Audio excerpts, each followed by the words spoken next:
रायगडच्या रोहा येथील कुंडलिका नदीवरील शिवसृष्टी परिसरात छत्रपती शिवाजी महाराजांच्या पूर्णाकृती पुतळ्याचं लोकार्पण सोहळा पार पडणार आहे। छत्रपती शिवाजी महाराजांचा महाराष्ट्रातील सर्वात उंच असा 25 फुटी पुतळा अतिशय रेखीव असून पुण्यातील कला संस्कार स्टुडिओचे ख्यातनाम शिल्पकार महेंद्र थोपटे व त्यांच्या सहकाऱ्यांनी हा भव्य पुतळा साकारलाय। या लोकार्पण सोहळ्याला छत्रपती शिवाजी घराण्यातील खासदार उदयनराजे भोसले आणि युवराज संभाजी राजेंची उपस्थिती राहणार आहे। या कार्यक्रमासाठी हजारो शिवप्रेमींची उपस्थिती लाभणार असल्याचंही यावेळी सांगण्यात आलं। सबंध रोहा शहर आणि तालुक्यासाठी त्याचबरोबर या विभागातील या परिसरासाठी आपल्या सगळ्यांसाठीच एक अत्यंत अभिमानाचा आनंदाचा दिवस आहे। आपल्या सबंध हिंदुस्थानाचा आराध्य दैवत ज्यांचं एक आगळं वेगळं स्थान आपल्या सगळ्यांच्याच मनामध्ये आहे, आयुष्यामध्ये आहे, असे आपले छत्रपती शिवाजी महाराज यांच्या पुतळ्याचा अनावरण सोहळा येत्या 3 ऑक्टोबर रोजी इथे पार पडत आहे। छत्रपती उदयनराजे महाराज त्याचबरोबर छत्रपती संभाजी महाराज आणि राजे त्याचबरोबर छत्रपती सरखेल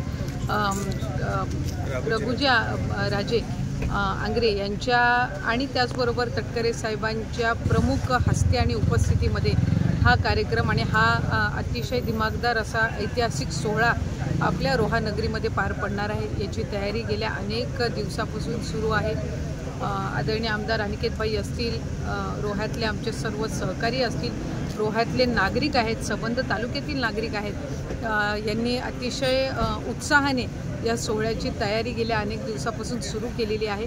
आणि या सोहळ्याच्या निमित्ताने तालुक्यामध्ये फक्त रोहा तालुक्यातच नाही तर श्रीवर्धन, म्हसळा, तळा, माणगाव तालुक्यामध्ये पोवाड्याच्या स्पर्धा असतील, त्याचबरोबर भजनाच्या स्पर्धा असतील, निबंध स्पर्धा, वक्तृत्व स्पर्धा आयोजित केल्या गेलेल्या आहेत।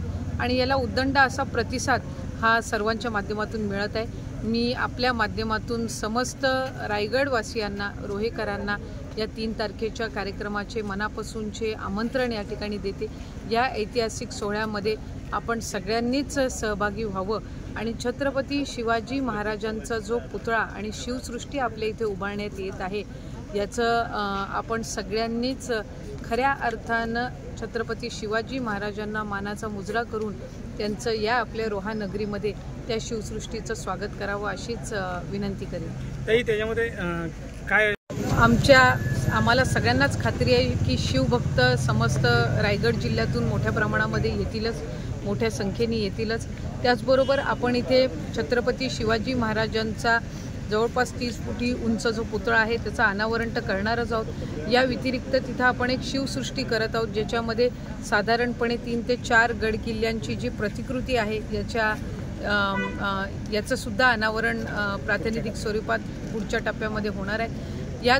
या व्यतिरिक्त आपण इथे शिवसृष्टीच्या समोरच्याच बाजूला छत्रपती शिवाजी महाराजांच्या आयुष्यातले 6 महत्त्वाच्या प्रसंगांचं आपण शिल्पसुद्धा पुढच्या कालावधीमध्ये त्याच्याही कामाची सुरुवात ही होणार आहे। त्यामुळे उद्याचा 3 तारखेला होणारा जो सोहळा आहे हा त्याच्यातला प्रथम भाग आहे आणि पुतळ्याचं अनावरण आपण करत आहोत। शिवसृष्टी असेल आणि तिथलं सुशोभीकरण असेल, या सर्व कामांचं सुद्धा एकदा ते परिपूर्ण झाल्यानंतर त्याचा सुद्धा शुभारंभ पुढच्या कालावधीमध्ये घेणार आहे। आणि खऱ्या अर्थानं या सोहळ्याची सगळेच जण वाट बघत होते, कारण ज्या वेळेला पहिल्यांदा या शिवसृष्टीची कल्पना आदरणीय खासदार तटकरे साहेबांनी सर्वांसमोर ठेवली त्यावेळेला समस्त रोहीकरांनी याचं स्वागत केलं, आनंद व्यक्त केला। आणि माझी खात्री आहे की उद्याच्या सोहळ्यामध्ये सुद्धा एक घरातले सदस्य म्हणून, छत्रपती शिवाजी महाराजांचे भक्त म्हणून आपण सगळेच जण मिळून सहभागी होऊ याबद्दल माझी खात्री आहे।